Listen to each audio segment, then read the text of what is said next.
I'm the beta in an ABO trio. Everyone says that sooner or later, our trio will turn into a couple plus a dog. They'll be the couple, and I'll be the dog. To avoid becoming the third wheel between them, I carry small vials of suppressants with me every day. Whoever loses control first, I inject them. But one day, after I accidentally drank milk that had been spiked with something, both of them suddenly started biting my neck at the same time. I was completely stunned. All this time, I'd been guarding against the two of them secretly getting together behind my back. I forgot to guard against them ganging up on me instead. So now that both the Alpha and the Omega have bitten the back of my neck at the same time, who should I inject first? I'm just an ordinary beta. And yet somehow, my two best friends are a top-tier Alpha and Omega with an absurdly high compatibility rate.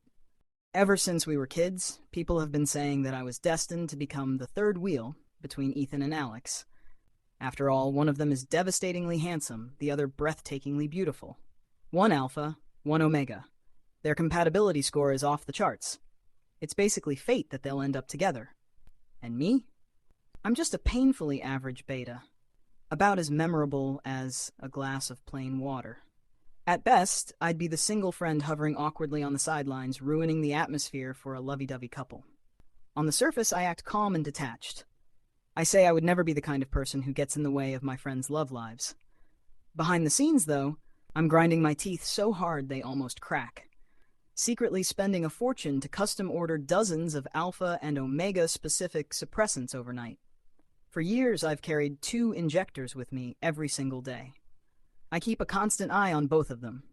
If either of them so much as dares to flirt in front of me, I'm ready to jab them with a shot on the spot. But once they finished presenting and fully matured, things started spiraling out of control. They would enter their susceptible periods or heat right in front of me, and instead of going to each other, they'd cling to me. So intensely that, at a ridiculously young age, I got to experience what it feels like to be an exhausted single father. I'm convinced they're doing it on purpose. I just don't have any proof. And their compatibility is so high that during their special cycles, they constantly trigger each other. One's susceptible period isn't even over before the other's heat gets dragged forward. I live in fear that one day they'll mark each other right in front of me, and our pure innocent trio will turn into couple plus dog. So every month, I meticulously record their cycle dates in a little notebook. Whenever the time approaches, I make sure to separate them and hide far away myself. But no matter how careful I am, I still couldn't stop it. On Monday, Alex went into heat early, right in front of me. His eyes were watery, cheeks flushed, and he looked up at me softly as he called out, "Gee, I feel so awful." My heart shot into my throat. I quickly glanced around. When I didn't see Ethan anywhere nearby, I finally let out a breath of relief. The moment Alex instinctively reached up and wrapped his arms around the back of my neck, I made a split-second decision and injected him with a suppressant. As soon as the needle went in, the haze in his eyes cleared. Taking advantage of the brief window before the medication wore off and before Ethan showed up, I hurriedly supported Alex and rushed him toward the apartment he rented off campus. I was practically speed walking, half dragging him along like something was chasing us, but just 1 second before we stepped out of the school gates, a voice came from behind us. "Where are you two going?" I stopped helplessly. Alex went into heat. I'm taking him to his apartment. Ethan's dark eyes locked onto the arm I had wrapped around Alex. His jaw tightened as if he were grinding his teeth. "It's not very convenient for you to handle this alone. I'll come with you." I hesitated. Along the path, a few unfamiliar alphas had gathered without me noticing, staring at us like predators hoping for an opportunity. In the end, I agreed. When we got inside Alex's apartment, he seemed to reach his limit. He let out a soft, almost animal-like whimper and collapsed into my arms, clutching tightly at the hem of my shirt and refusing to let go. The air grew thick with the overwhelming scent of omega pheromones. I couldn't smell it myself, but judging from the way Ethan's brows furrowed and the tension in his expression, I could imagine just how intense it was. I originally planned to settle Alex down and then get Ethan out of there as quickly as possible. But even unconscious, Alex refused to let go of my hand. The moment I tried to pull away, his brows would knit together in pain, as if he could sense it even in his sleep. Seeing that he truly couldn't manage without me, I looked at Ethan helplessly. He won't let go of me. How about you head back first? Ethan's expression darkened for a split second, but he quickly replaced it with a careless smile. It's fine. Omegas are fragile. They need someone with them during heat. Why would I hold that against him? 10 minutes later, my phone started buzzing with messages from him. Is he still clinging to you? When are you coming back? Want me to pick you up? I'm at the door. I had just picked up my phone to reply when Alex suddenly frowned and began struggling like he was trapped in a nightmare. His clothes had ridden up at some point, exposing a large stretch of pale skin along his waist. I only glanced at it once before snapping my gaze away, as if burned. Stiffly, I reached out and tugged his shirt back down for him. But as though someone were chasing him in his dream, he suddenly threw himself into my arms, eyes squeezed shut as he let out a startled cry. After a long moment, his brows slowly relaxed. Both arms wrapped tightly around me, refusing to loosen. Afraid of disturbing him, I could only let him cling to me, his body soft and warm against mine. To make him more comfortable, I lay down beside him on the bed, turning slightly so I could press his head gently against my chest. As if dreaming about something delicious, he smacked his lips, and then his canine teeth lightly grazed against me. My eyes flew open. I shoved him away and nearly jumped off the bed. Alex's head hit the headboard with a loud thud, the sharp sound making my heart leap into my throat. I quickly pulled him back and pressed his head against my stomach again. Awkwardly, I touched my chest. There was still a faint imprint of teeth left behind. It didn't really hurt, but it felt strange. Forget it. From now on, I'd better stay far away from Alex during his heat. By the time he finally calmed down completely, half an hour had passed. When I picked up my phone again, my chat with Ethan had already hit 99 plus unread messages. You're still not coming out? If you want to take care of him, that's your choice, but you two, one beta and one omega, staying alone together during heat isn't great for a single guy like me. Why won't you let me in? I can help you take care of him. My susceptible period is almost over. Don't push me away. Are you trying to drive me crazy? The last message had been sent 5 minutes ago. Nothing after that. My scalp prickled. That's when I remembered. Ethan's susceptible period wasn't completely over yet. This was when alphas were the most emotionally unstable, and the most possessive toward omegas. He'd been bombarding me with messages like that. Did he think I was his love rival? The fragile little boat of our friendship was rocking dangerously. I didn't even bother fixing myself up. I rushed out to find him. Sure enough, he was standing right outside the door. The moment I opened it, the motion sensor light flicked on, illuminating his face, dark, brooding, and full of wounded grievance. The moment he saw me, his dark eyes lit up, like a big dog that had been locked outside its own home. But in the very next second, his expression darkened. He pointed at my loose, disheveled collar and demanded coldly, "Why is it swollen here?" His gaze was so sharp it felt like he wanted to carve that piece of skin right off me. All right, I take back that big dog comparison. He'd just been promoted to wolf. I could tell he was in a terrible mood. His eyes were fierce, like he might lunge forward and sink his teeth into my neck at any moment. I just bumped into something by accident. I tugged my collar closed, instinctively not daring to say that Alex had bitten me. When he heard my excuse, his expression grew even uglier. I lifted my collar and glanced down myself. Fair enough. There was still a faint bite mark there. No way it looked like I'd simply bumped into something. I had just opened my mouth to explain that things weren't what he was thinking, but he let out a mocking laugh first. Then he turned and walked away without looking back. Ethan was angry. Even though he still acted as if nothing had happened, still joining our little ABO trio and sticking around Alex and me, he'd barely spoken to me for 2 whole weeks. It hurt more than I expected. So teenage friendships really can't compete with intense love, huh? It's not like I wanted Alex to bite me. How could Ethan be that possessive over him? A bitter feeling settled in my chest. Was our ABO trio really doomed to lose to the inevitable rule of couple plus dog? I didn't have time to wallow in my sadness for long, because I soon realized something horrifying. I had somehow become their flirting tool. Alex loved acting cute with me, always clinging, nuzzling, sticking close. It was inevitable that some of his pheromone scent would rub off on me. Whenever Ethan caught a trace of Alex's scent on me, he wouldn't say a word, but he'd sulkily release an even stronger wave of his own pheromones to cover it up, using me as the medium to lure Alex in. The worst part? Alex had absolutely no idea about Ethan's little schemes. Instead, he'd look at me with watery eyes and complain about why I was standing so close to Ethan. And every time that happened, he'd cling even harder, burying himself in my arms and refusing to come out for a long while, under the excuse of, if you're going to be that close to him, then I'll be just as close to you. The problem was, he was half a head taller than me. No matter how much he curled up, it looked less like I was holding him and more like I was the one leaning shyly against him. There were even niche threads popping up on the campus forum shipping the two of us in a beta-omega romance. Meanwhile, the result of those two secretly flirting back and forth was that I carried both their pheromone scents on me every single day. Every alpha and omega who walked past me would give me strange looks. And since betas can't smell pheromones, I had no idea anything was wrong until one of the omega classmates curiously asked if I was the Imperial Chamberlain managing the two of them. That was when I finally realized what those two had been up to. I was so furious that I ordered another batch of even more expensive suppressants.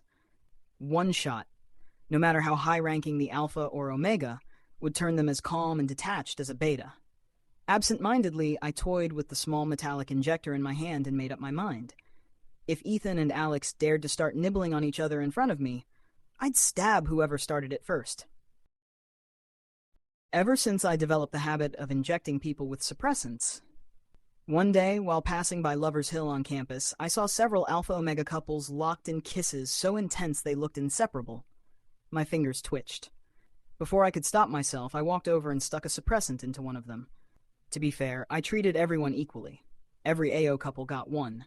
Their hazy, love-drunk eyes cleared instantly. Regulating campus birth rate starts with me. Mission accomplished. I brushed off my sleeves and left quietly, hiding both my achievements and my name. Unfortunately, I was caught. Someone checked the security footage and discovered that I was the mysterious beta going around injecting suppressants into couples. They reported me to the faculty. My counselor confiscated every single suppressant I had on me, rubbing his temples in exasperation. When he saw the devastated look on my face, his lips twitched. But in the end, he didn't say anything too harsh. I sincerely promised never to go around stabbing people again, and wrote a 3,000-word self-reflection before I was finally released. As I stepped out of the academic office building, I expressionlessly added another mental tally to my little notebook. For those two. If Ethan and Alex hadn't been releasing pheromones and showing off their love in front of me every single day, would I have developed this occupational hazard? Speak of the devil. Not far ahead, the two of them were walking toward me, chatting and laughing, their shoulders brushed close together. Ethan looked like he couldn't bear to watch, yet he shamelessly stuck close to Alex as they walked, so close he nearly shoved Alex into the drainage ditch. Alex's smile stiffened for a split second. He subtly stepped sideways to create some distance, then peeked out from behind Ethan and waved at me. Instinctively, I touched the single suppressant left in my pocket. It was the only one I'd managed to save, hidden up my sleeve before they confiscated the rest. Alex looked at me with concern. Caden, the counselor called you in for a talk? I rubbed my temples. I got too used to injecting you two. Accidentally injected someone else. Then I pulled out the remaining suppressant and lifted it slightly. By the way, I've got one left. Either of you want it? It works really well. The moment they saw the injector in my hand, both of them visibly stiffened. Wasn't this the infamous appetite-destroying shot that had taken over the campus forum?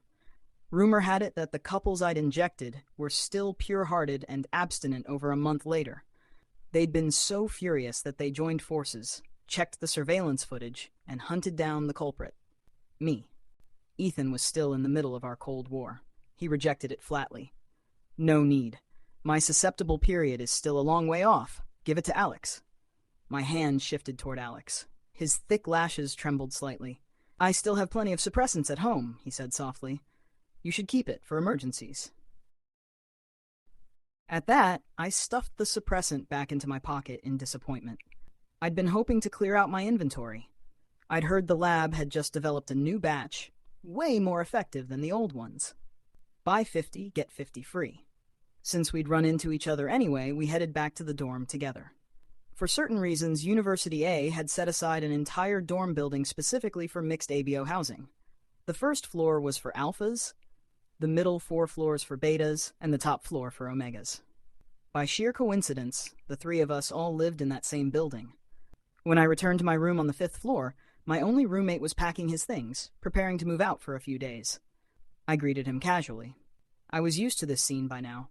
The two of us were both considered oddities among betas. I liked injecting people with suppressants. He liked neutering cats and dogs. Every month, without fail, he'd disappear alone for a few days, randomly catching stray cats and dogs to personally spay or neuter them. Said it helped relieve stress. He slung his bag over his shoulder, opened the door, and walked out briskly. 3 seconds later, he stepped back in, hesitating like he wanted to say something. Don't overindulge. I blinked, confused. I'm still single. Indulge in what? He paused mid-step, fell silent, and left without another word. Not even a few minutes after the dorm door shut, there was a knock. My hands paused mid-shirt change. I thought my roommate had forgotten something, so I hastily threw on a jacket and went to open the door. Caden, you. Alex's Adam's apple bobbed. His voice carried a hint of surprise. He had a slender frame, narrow waist, slim shoulders, the classic Omega build. Even so, he was only slightly shorter than Ethan, and still half a head taller than me. When he lowered his gaze to look at me, it felt like he wasn't looking at anything in particular, and yet like he was seeing everything. My mind went blank for a second as I realized I was basically bare underneath. The jacket barely covered my hips. Bang! I slammed the door shut and scrambled to pull on a pair of pants. That was socially catastrophic. Hopefully he hadn't noticed. When I opened the door again, his eyes flicked subtly toward my pants before curving into a gentle smile, as if nothing had happened. Caden, can I come in? I cleared my throat and stepped aside to let him enter. He was wearing a black silk robe, loose and effortless, the fabric smooth against his skin. The elegant line of his collarbone was fully exposed. When he crossed his long legs and sat down on my small sofa, the neckline slipped open slightly, revealing a stretch of cool, pale skin, a stark contrast against the dark silk. For some reason, my throat suddenly felt dry. I'd heard people say that Alex was the succubus of this year's Omegas. Several alphas, including Ethan, were said to be hopelessly in love with him, unable to win him over. I wasn't surprised at all that he had so many admirers. If anything, I thought he deserved it. He'd been beautiful since we were kids. Whenever he saw someone, he'd call out Gege in that soft, sweet voice of his. Way better than the arrogant alpha brat at my house who practically walked around with his nose in the air. Because of that, I'd always had a bit more patience with Alex than with Ethan. Thinking of this, I softened my tone. What's wrong? Did you need something from me? His toes curled slightly, and he looked troubled. Caden, has Ethan seemed annoyed with me lately? I blinked in surprise. What? Of course not. Aren't you two really close? I mean, today he was practically glued to your side while walking. Alex looked like he'd choked on something. Was he? I didn't notice. His long lashes lowered, and he seemed unwilling to let it go. Is it because during my last heat, I wasn't feeling well and you didn't have time to indulge him? Is he mad at me because of that? I couldn't help laughing. How is that possible? Even if he cut ties with me, he'd never be angry at you.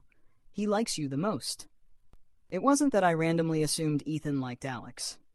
There had been signs ever since the college entrance exams ended.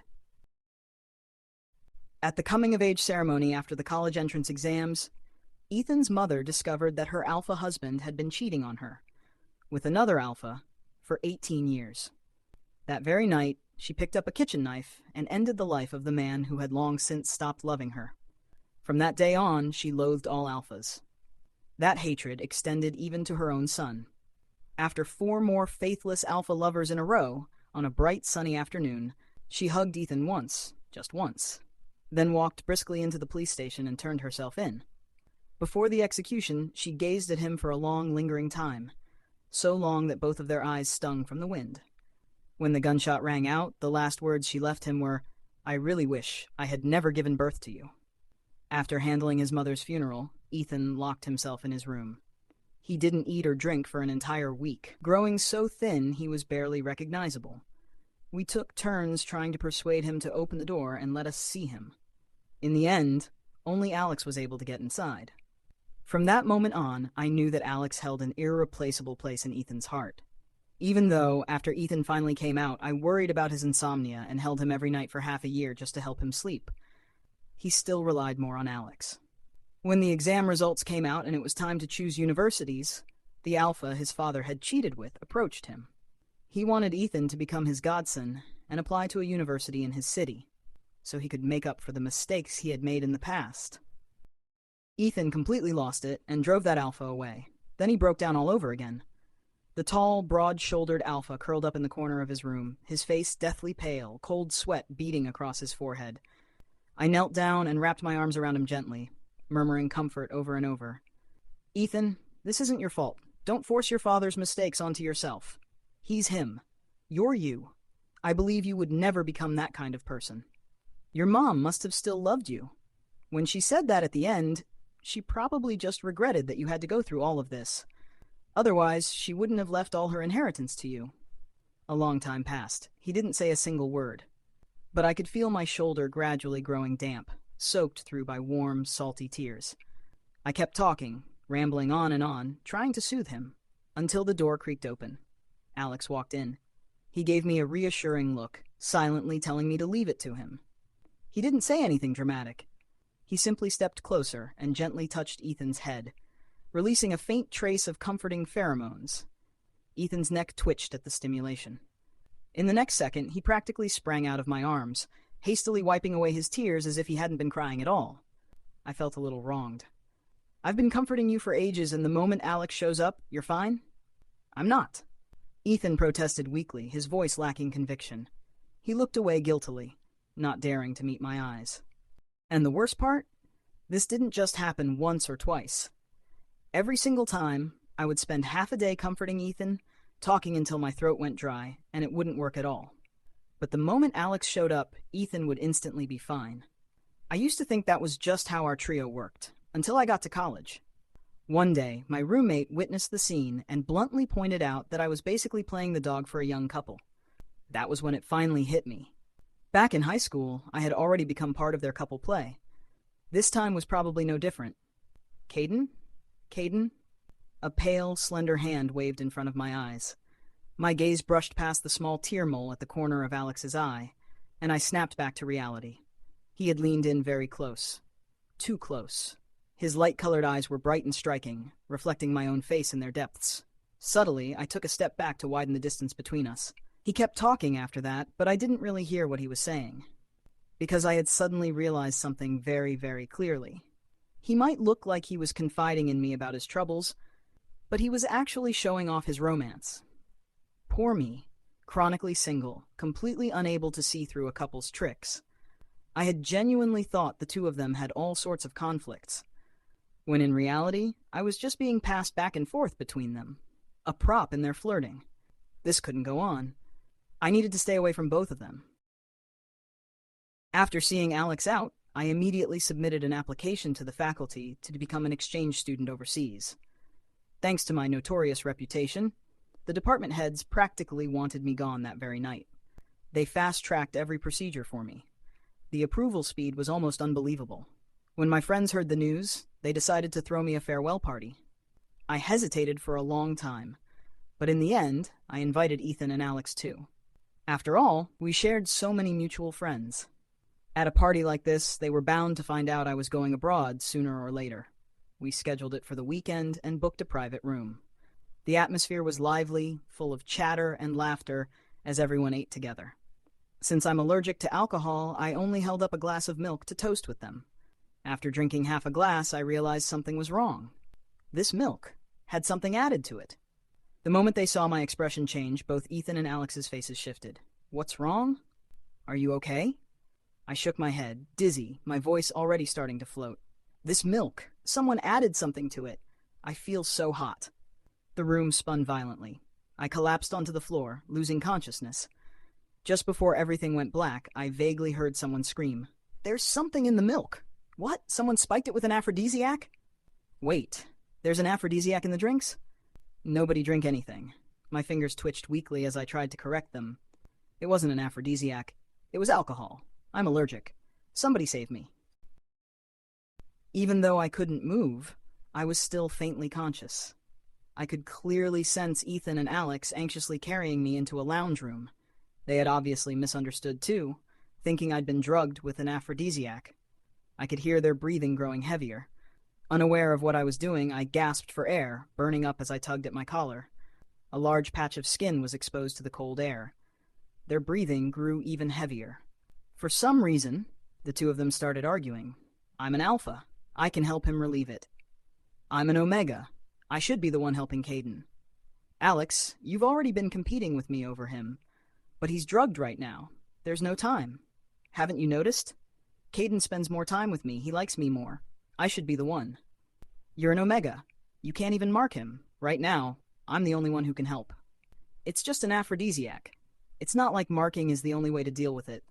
An omega can comfort him too. My entire body felt miserable. I couldn't even open my eyes. But I understood every word they said. They both wanted to sleep with me. Wait, that's not right, is it? Something exploded in my mind. All the past moments rushed back at once. Wait, when they argued and bickered in front of me all this time, it wasn't a couple flirting. It was two love rivals fighting. They weren't possessive of each other. They were possessive of me? Then what was all that money I spent on suppressants for? Was I protecting myself? Instinctively, I tried to reach into my pocket to grab the injector, but my fingers wouldn't move at all. The sounds around me seemed to grow louder, then distant again. Somehow, the two of them reached an agreement. I'll help him first. If it doesn't work, you take over. Fine. I felt myself being lifted into Ethan's arms.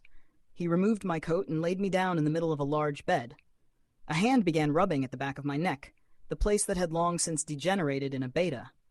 My body was already burning from the allergic reaction. Now it felt even hotter. Uncomfortable, I shifted and brushed against the cool fabric of a coat beside me, instinctively curling toward it. They seemed to find the coat in the way and casually tossed it aside.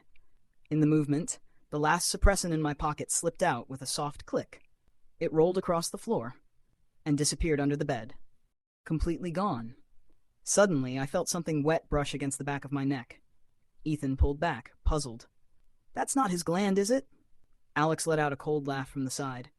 Aren't you a natural-born alpha who knows how to mark people? And you can't even find the gland?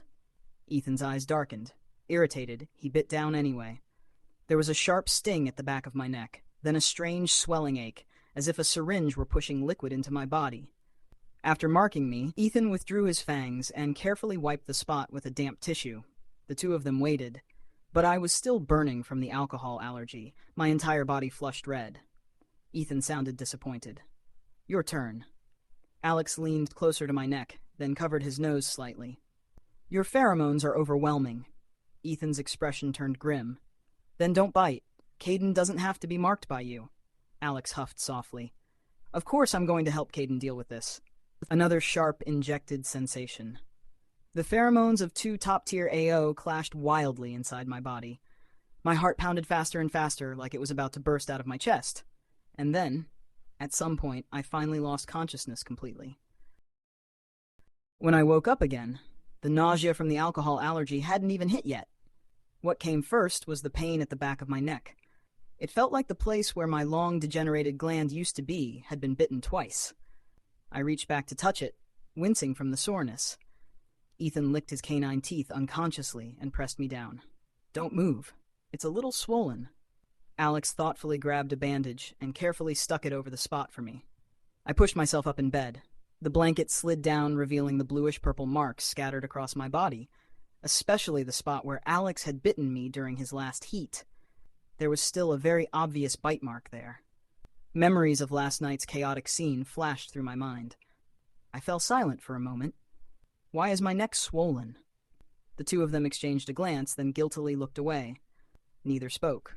I struggled to reach back again, and just as I expected, felt two distinct bite marks. I looked at them calmly. Which one of you bit me? Without hesitation, both of them pointed at the other at the exact same time. He did. I smiled faintly, all fake politeness. Well then, thank you to whoever bit me. I feel perfectly fine now. Ethan's dark eyes deepened. Actually, I was the one who helped you last night. You drank spiked milk and went into a false heat. Alex immediately shot back. That's nonsense. I was the one who stayed by Caden's side all night. I helped him through it and took care of everything. I laughed in disbelief. What drug effect? That milk had alcohol in it. not an aphrodisiac. What false heat? I was drunk. Drunk. Seeing how furious I was, the two of them fell silent at the same time. After a while, Ethan slowly raised a hand and pointed at Alex. He was the one who bit you. Alex immediately sold him out. He bit you first. The two of them locked eyes, their gazes clashing silently. You're saying you didn't bite him last night? I did. But were you any gentler? Caden's neck is still bleeding. I dragged a hand down my face with difficulty. So, what exactly is the relationship between the three of us now? For once, Ethan sounded unusually calm. Anyway, the reason you kept injecting us with suppressants was because you were afraid we'd get together and mess up the dynamic between the three of us. So why not just be with me instead? That way, there's no relationship between him and me to mess things up. Alex's usual gentle elegance was gone. He gave a mocking laugh. Caden should obviously be with me. From the very beginning, the two of us were the ones together. You're the outsider. My thoughts stalled for a moment. It was true. At the very start, Alex and I had known each other first. Our families had been neighbors. When we were kids, while all the other children crowded around my alpha younger brother, Alex was the only one who stayed and played with me. When Ethan joined us, I even thought he was going to steal the only Omega friend I had. Now both of them were staring straight at me. So, between the two of us, who do you choose? Ethan seemed to realize he wasn't in the most favorable position. He pressed his lips together, then reluctantly took a step back. How about this? 2 weeks with me. 2 weeks with him. The rest of the time, you decide. What do you think? I went completely numb. My temples throbbed with anger. What do I think? I think there's a possibility you're both ignoring, namely that I never agreed to be with either of you in the first place. Alex bit his lip lightly, his eyes already shimmering with moisture. Caden, don't you want the three of us to stay together forever? No, I snapped without thinking, anger boiling over. A mist instantly clouded his pale eyes. Large tears fell one after another onto the back of my hand, so warm they made my whole body jolt. Ethan also pressed his lips into a thin line, standing there with a heavy, oppressive silence around him. It looked like if I didn't agree, he was prepared to stand there forever. In the end, my head started pounding, and I gave in slightly. Let me think about it. We'll talk about it again after I come back from my exchange program overseas. There was always something new happening on a university campus. After a few months, the campus forum quickly forgot about me, the completely unremarkable Beta. In contrast, Ethan and Alex started appearing more and more often in the hottest posts. Many of the new freshmen had begun shipping the two of them again. Who understands this feeling? Ethan is a handsome alpha, Alex is a beautiful omega, literally a match made in heaven. I heard Ethan is really self-disciplined too. He doesn't give anyone a good look except Alex. Only Alex can handle him. Wasn't there a beta who used to hang around with them all the time? I even shipped him with Alex once. That beta is old news. I guarantee Ethan and Alex are the real deal. Yesterday, I literally saw them at the supermarket buying some late-night essentials. My hand froze while scrolling through the forum. Before I could stop myself, I tapped the photos and zoomed in. It really was the two of them, from the back, standing in front of a shelf, quietly picking something out. During the time I'd been overseas, had things between them really progressed that far? Without thinking, I opened our 3-person chat. The last conversation was from last week. I had casually complained that the food in Country X tasted awful and that I missed all the snacks and street food back home. Both of them had replied with a brief, "Got it." And that was the end of it. A strange feeling suddenly rose in my chest, like a small stone that had been suspended in midair for a long time had finally fallen, sending quiet ripples through my heart. Almost obsessively, I scrolled through the entire thread, and I kept finding more little clues that the two of them had been together, like going to the supermarket together to shop, taking cooking classes together, even skipping classes to go out and have fun. I slowly let out a breath. So they really were together. Which made sense. Alpha and Omega were a natural pair. Even if they'd been temporarily distracted by a beta like me, someone they'd grown up with, they would eventually return to the right path. All I had to do now was make sure I didn't get in their way. Slowly distance myself and wish them happiness. I shook my head, trying to shake off the sudden wave of unpleasant emotions. So what if our trio had turned into couple plus dog? We were still friends. I would simply become the passerby who stayed in their lives the longest. Maybe one day, when their kid got sick in the middle of the night, they'd remember they had a beta friend who was now a doctor, and they'd call me at midnight to ask me to check on their child. I let out a bitter laugh. Now I finally understood why so many domineering CEO dramas always had an alpha CEO with a beta doctor friend who could be summoned anytime. Turns out it wasn't exaggerated at all. It was realism. After accepting that our trio was ultimately destined to become a couple plus the dog, I started building a new life abroad. There, I met a beta friend I got along with really well. He seemed interested in taking things a step further between us, and I realized that the two of us really clicked. Being with him felt easy. I didn't have to constantly think about the differences between alphas and omegas, or adjust myself around their susceptible periods and heats. I also didn't have to worry that they might suddenly get together and leave me behind. Life was calmer this way. Nothing dramatic, nothing intense. But it brought a kind of peace. Gradually, I began to understand something. Maybe it had always been this way. Alphas and omegas were better suited for each other, while betas fit best with other betas. He brought me some snacks that were unique to his country. In return, I invited him over to my place for dinner. Even though I wasn't particularly good at cooking, still, cooking was practically a built-in skill for people from China. Even when I cooked casually, the food still tasted far better than most of what they had here. Not to mention that after I arrived abroad, Alex had mailed me a huge box filled with all kinds of seasonings. Just adding a little of them made everything delicious. The elevator doors opened, and the two of us stepped out, chatting and laughing. But the moment I saw the two figures standing outside my door, I froze. Ethan and Alex were standing shoulder to shoulder, squeezed into the narrow space outside my door. Several large bags were piled beside them.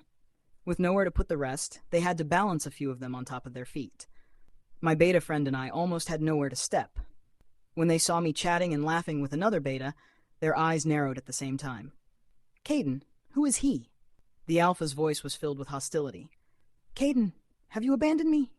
The omega's beautiful eyes quickly filled with tears. Flustered, I hurriedly took the bags from their hands. It was obvious that the dinner I'd planned with my beta friend couldn't continue. All I could do was apologize and send him away first. Next time, I'll take you out to eat somewhere. When my beta friend saw Ethan and Alex, the light in his eyes dimmed. Before leaving, he asked me one last question, unwilling to give up. Caden, are they just your friends? Ethan and Alex each grabbed one of my arms. They both smiled politely, distant, composed, and spoke at the same time. No, I'm his boyfriend. My beta friend glanced at me in confusion and disbelief before leaving, looking completely dejected. After he was gone, I quickly set the bags down and opened the door. I couldn't even imagine how two people with such long limbs had managed to wait in that cramped space for so long without even being able to turn around properly. The moment the door opened, before I could even turn around, a pair of hands suddenly slammed me against the wall in the entryway. A tall figure loomed over me, and beside my ear came Ethan's voice, both aggrieved and furious. Caden, we spent so long preparing this surprise for you, and meanwhile you've been secretly dating someone behind our backs? What's so great about him? He's just a beta. His grip on my shoulders hurt. Any guilt or nervousness I'd felt disappeared instantly under his aggressive questioning. I looked straight at him and let out a mocking laugh. You're really saying that to me?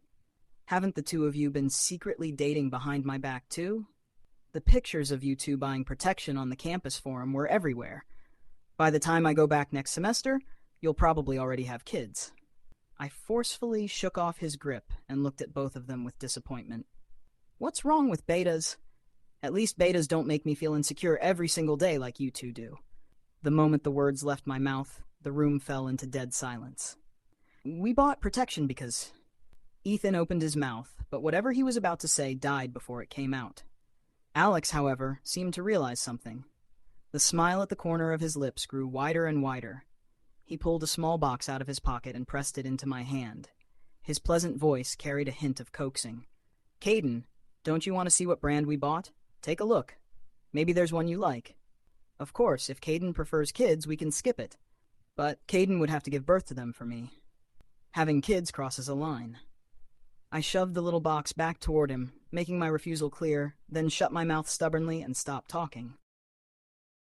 After everything was finally out in the open, The two of them made themselves at home and started putting the groceries away. Very naturally, they tied on the pink Hello Kitty aprons that had come free from the supermarket and headed into the kitchen. The two of them worked in perfect coordination. Before long, they had prepared 4 dishes and a soup. Looking at the food on the table, and realizing it looked exactly like the dishes in the cooking class photos people had posted about them on the forum, I finally understood why the two of them had been taking cooking classes together. Then I looked at the large bags piled on the floor. Many of them were filled with the little snacks I had mentioned craving in my social media posts and group chats. A huge wave of guilt suddenly washed over me. It seemed like I had really misunderstood them. The two of them had truly been putting effort into our relationship. After dinner, I started worrying about how the three of us were going to sleep. My apartment only had 1 bedroom. Feeling troubled, I went inside the bedroom and discovered there weren't any extra blankets either. I was just about to turn around and tell them to go stay at a hotel when I bumped straight into a warm, solid chest. Alex lowered his chin onto the top of my head and rubbed against me lightly, like a cat. "It's fine. We can sleep together like we used to when we were kids. Besides, didn't you say you've been feeling insecure lately? If we stay close together, that problem disappears."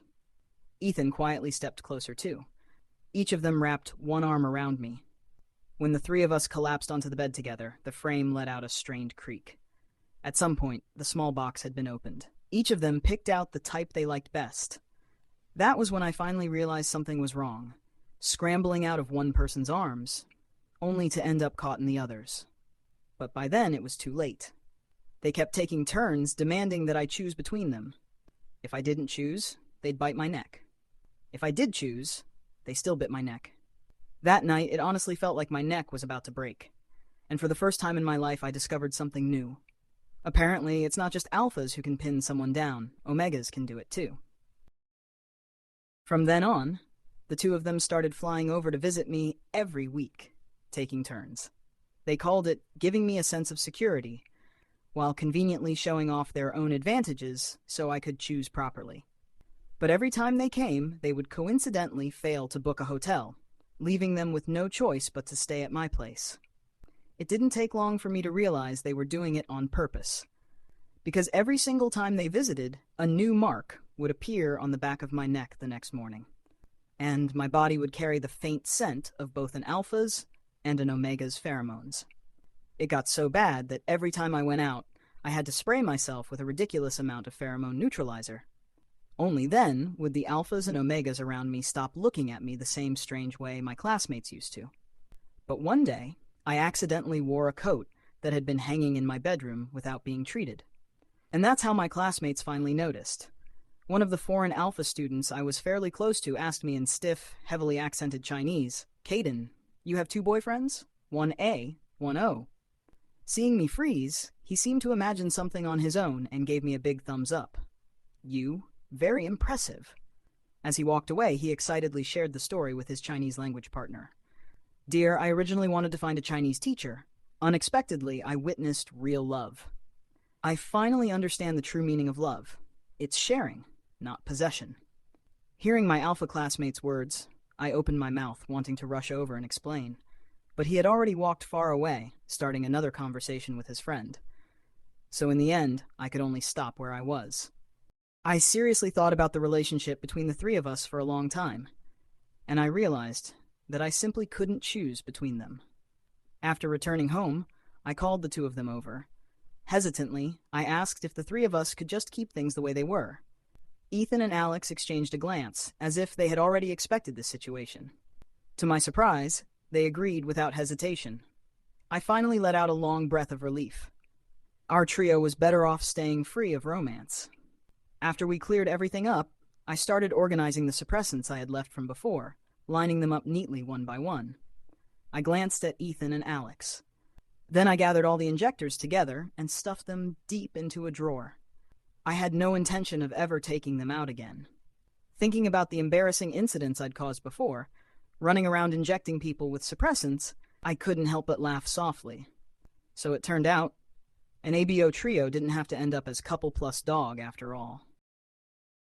Wait, why don't they seem to be sticking to the keep things the same agreement? I'm starting to regret putting the suppressants away. Why did I even store them? I should have kept injecting those two beasts forever. The end.